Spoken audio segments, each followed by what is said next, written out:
Baik, teman-teman yang berbahagia, pada kesempatan kali ini saya akan mencoba untuk memberikan pembekalan dan simulasi secara teknis untuk melakukan permohonan perizinan berusaha untuk menunjang kegiatan usaha melalui aplikasi OSS, ya, berbasis risiko. Dalam kaitannya ini kita akan melakukan pembekalan tentang permohonan sertifikat badan usaha jasa konstruksi.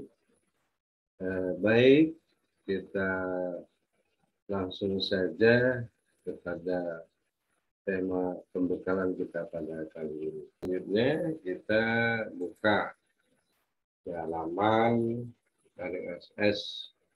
Ya. Nah, ini muncul halaman muka seperti ini. Nah, di sini ada tulisan warna biru masuk. Nah, langsung kita klik PB Ungu. Nah, kita klik permohonan baru. Kita lanjut ya kepada permohonan KBLI 4011. Nah, 11 ini ternyata kita menunggu verifikasi persyaratan ya. Nah, ini kita klik ya. Di sini kita klik ini.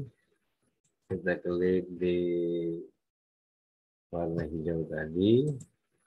Ya, ini apa namanya pemenuhan persyaratan PBU untuk di sistem lembaga atau lembaga. Ya.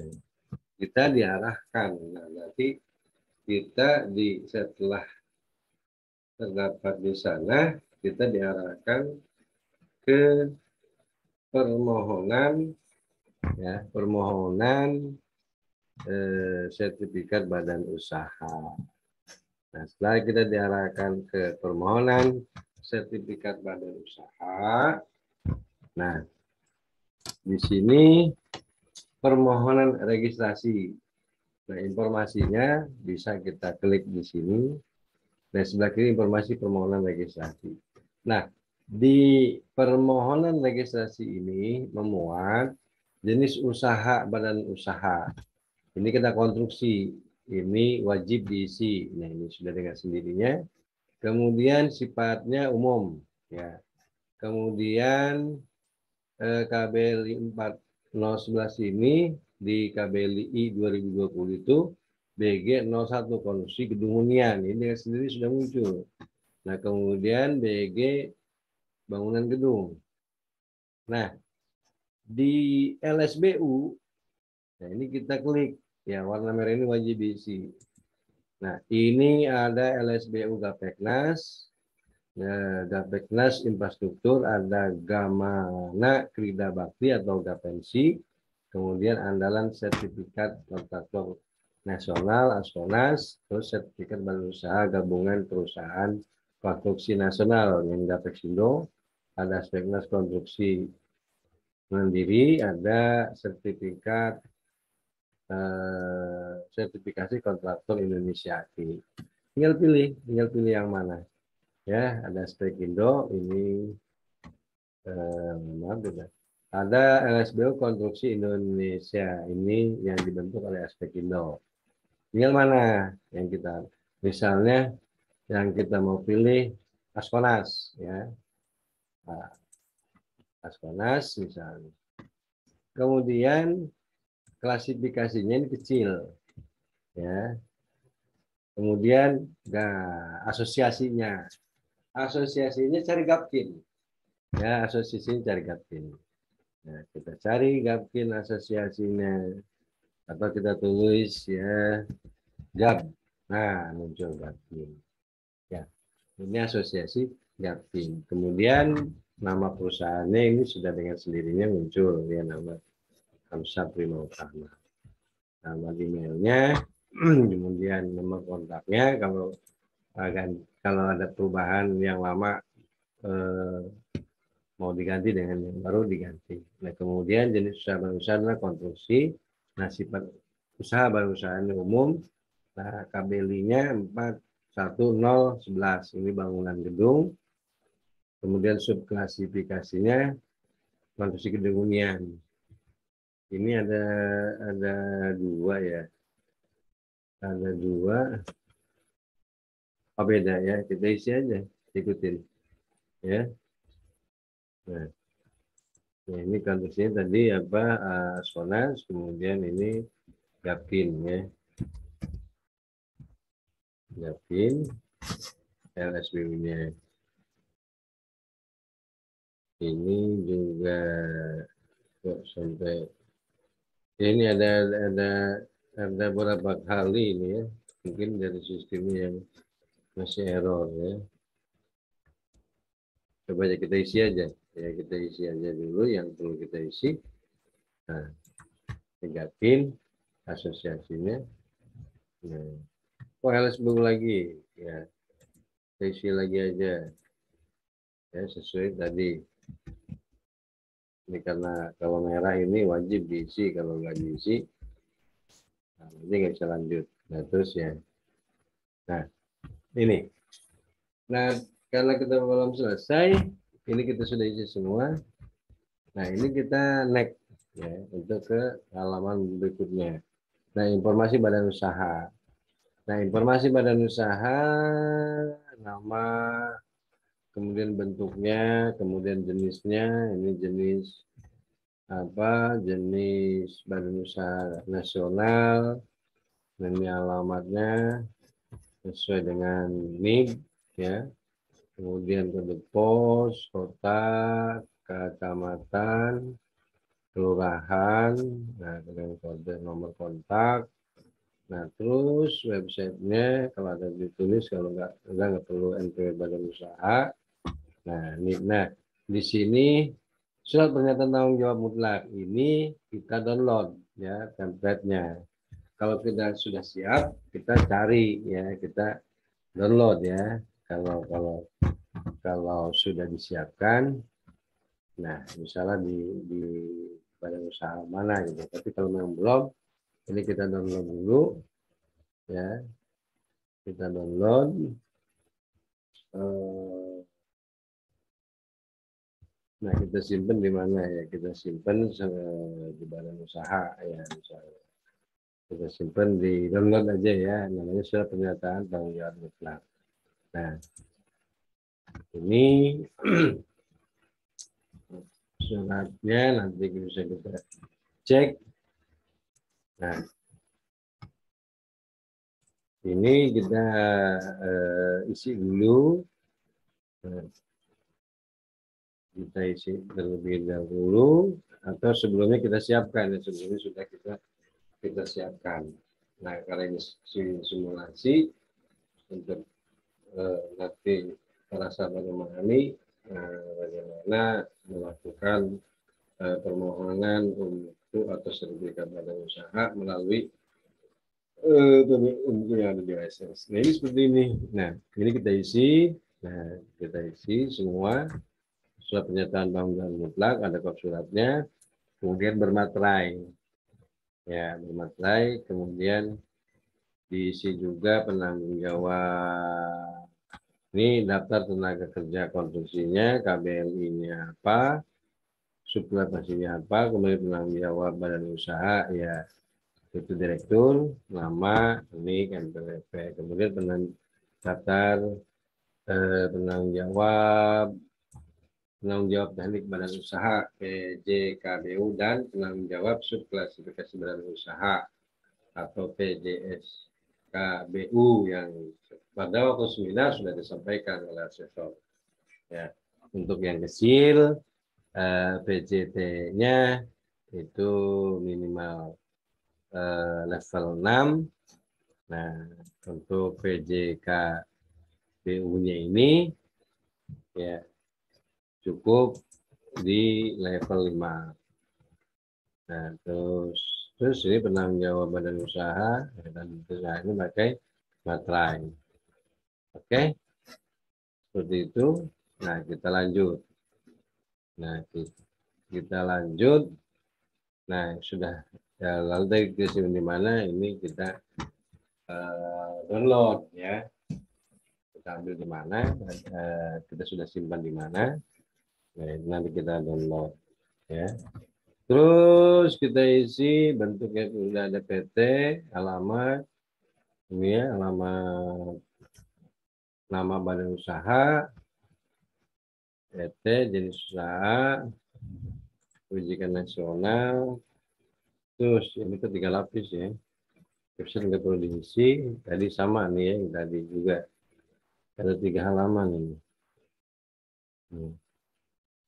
Sama ya, isi datanya sama.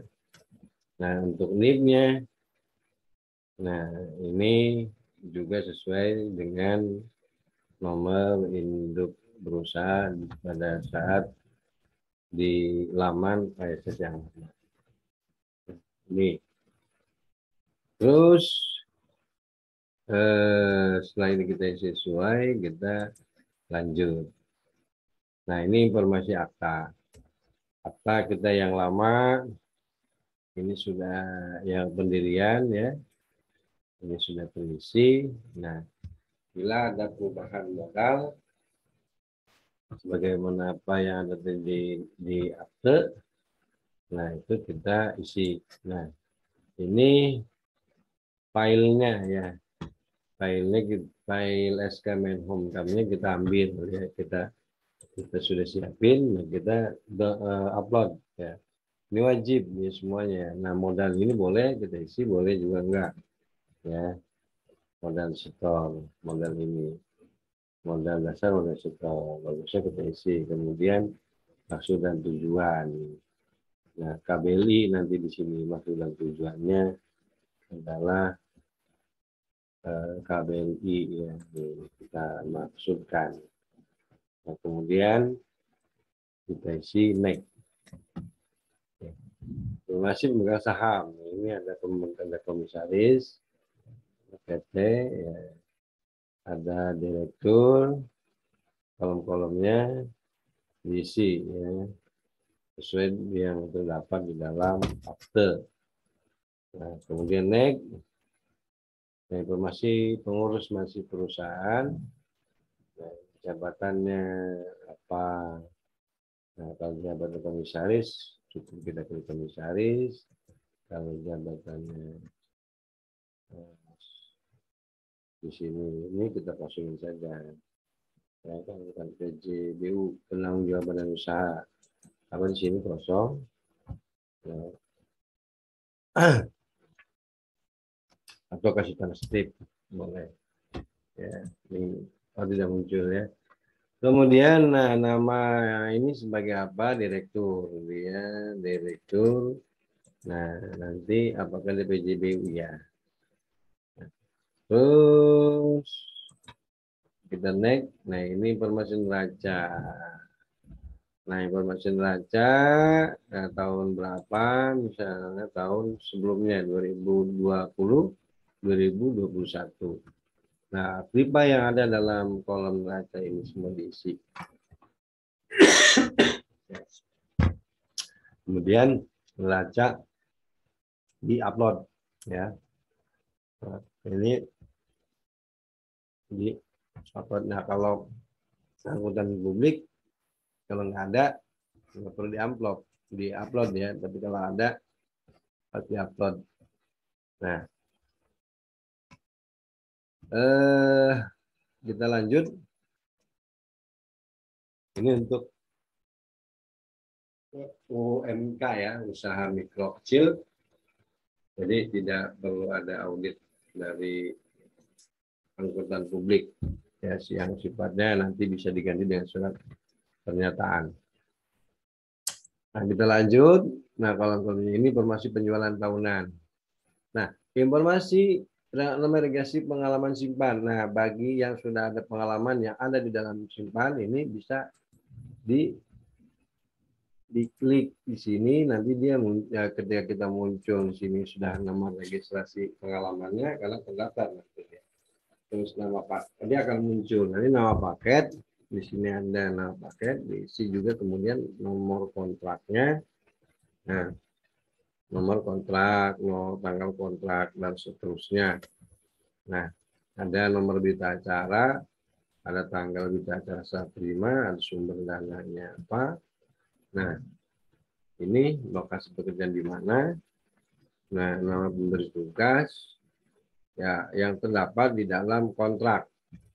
Nah, di situ terus diisi poin-poin nilai kontraknya berapa setelah diunduh. Nah, seperti ini. Nah,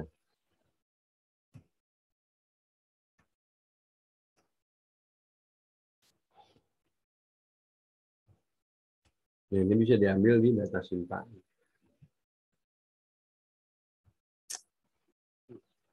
Bagaimana ketika belum ada kontak untuk baru? Mungkin kita kasih tanda strip, ya. Kita kasih tanda strip, ya.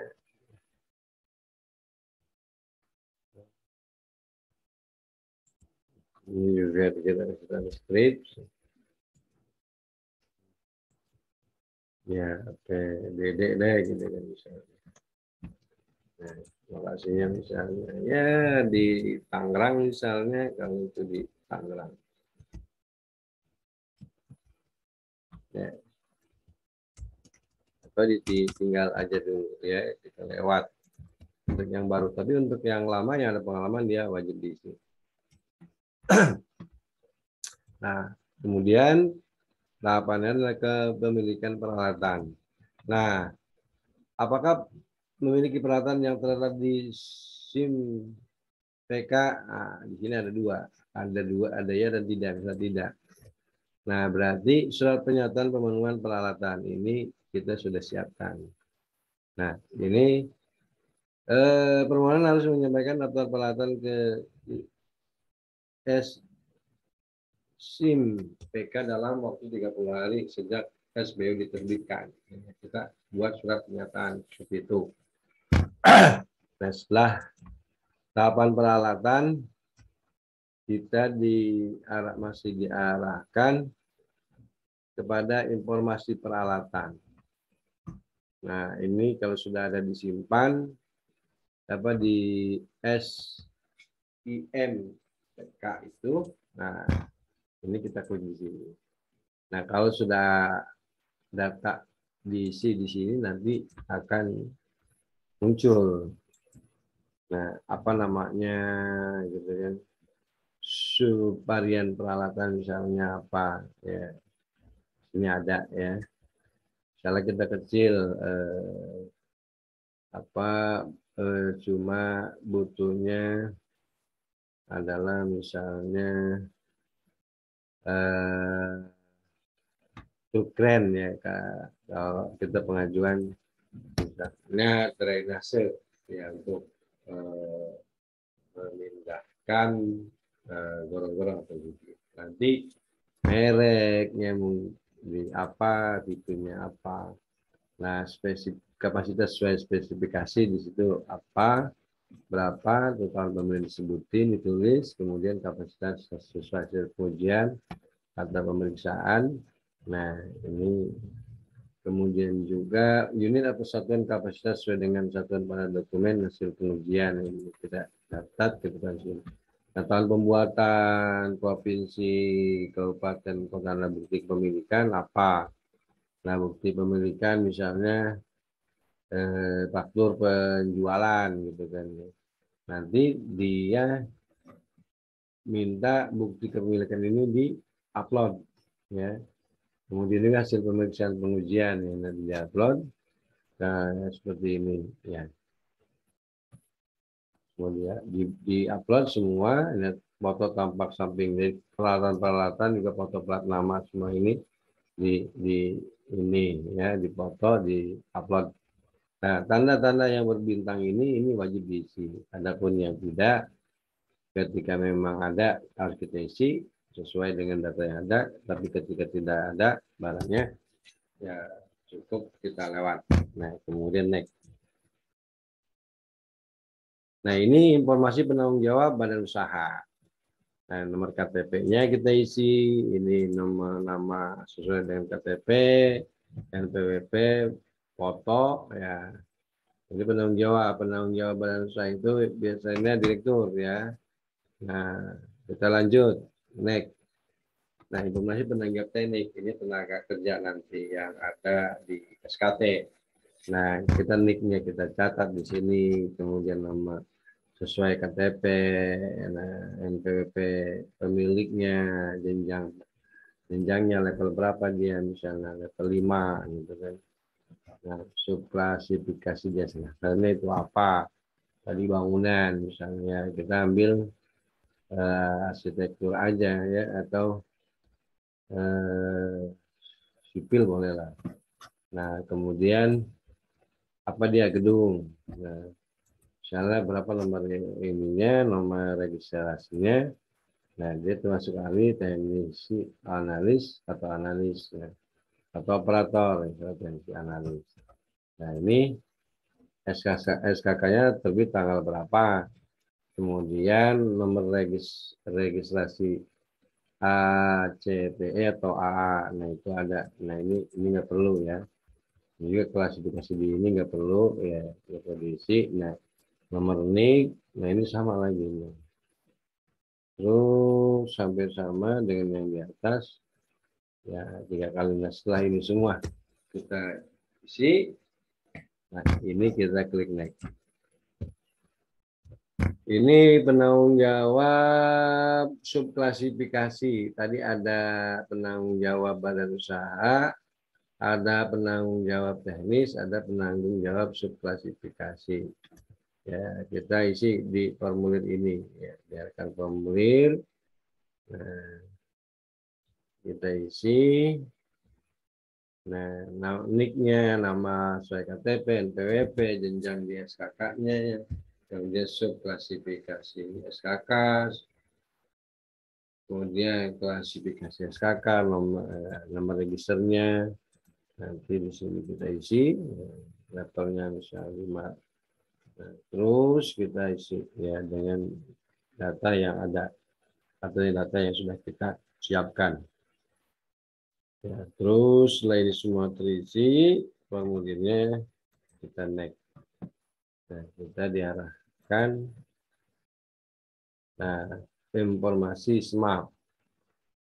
Nah, informasi SMAP ini pemilihan pemenuhan persyaratan. Nah, di sini nah kita ada sertifikat ISO, ada dokumen SMAP, ada surat pernyataan. Nah, filenya kalau surat pernyataan komitmen, nah, nanti kita bukti pendukungnya itu suratnya kita download ya, kita download di apa di situ ya posisinya. Ya, sudah kita siapkan. Nah, setelah itu sudah selesai, nah, kita next. Nah, ini informasi sisi manajemen ya, mutu. Nah, ini sama. Nah, di sini misalnya ISO atau dokumen SM-nya. Nah, di sini surat pernyataannya atau dokumennya kita upload. Nah, setelah itu ya, setelah ini selesai, tahapan proses selesai. Nah, ini jadi proses selesai, kita verifikasi permohonan. Kita klik verifikasi permohonan. Setelah verifikasi permohonan, nah nanti akan muncul hasil verifikasi itu. Nah, bentuknya kualifikasi PJT-nya jenjang berapa itu muncul, close ya. Nah, setelah itu setelah selesai kita set ya. Kita set. Nah, setelah kita set, ini kan berarti permohonan kita diproses ya. Nah, nanti kita view, lihat ini semua bisa di view ini sebagai setelah. sebagai apa namanya simulasi saja. Ya. Di sini permohonan diproses,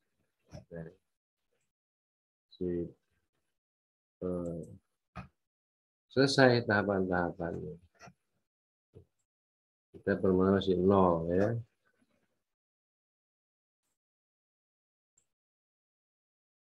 Nah ini ya, sertifikatnya konstruksi, izinnya ini, grupnya bina konstruksi, satu dibuat pada sejari, permohonan diproses. Nah, dalam dashboardnya bisa dilihat apa? Aplikasi submit. Ya. Oke. Nah, berarti tahapannya dari pertama dari awal sudah selesai, ya sudah